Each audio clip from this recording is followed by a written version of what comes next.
In other news, a sharp political slugfest of SIR in West Bengal has erupted. Congress leader Adhir Ranjan Chaudhary has launched a blistering attack on the TMC, accusing it of vote robbery and warning of what he called Jungle Raj in the state. Chaudhary claimed that the ruling party, TMC, intimidates officials. Not just that, blocks fair elections and has long opposed the SIR procedure.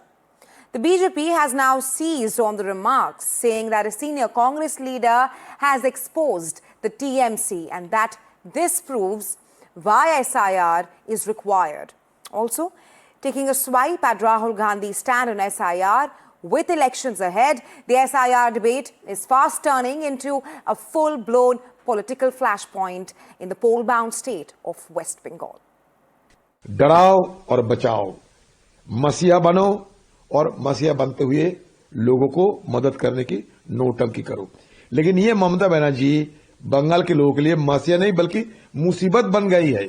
Bengal में जितना चुनाव होते हैं, मतलब जितना चुनाव होते हैं, नामांकन नहीं भरने दिया जाते हैं, मार के भगा दिया जाते हैं। और पंचायत चुनाव में 65 लोगों को खून हो चुके थे।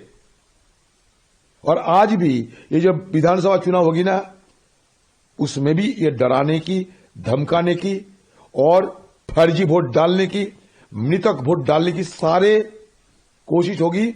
बंगाल में टीएमसी पार्टी वोट डकैती करते हैं।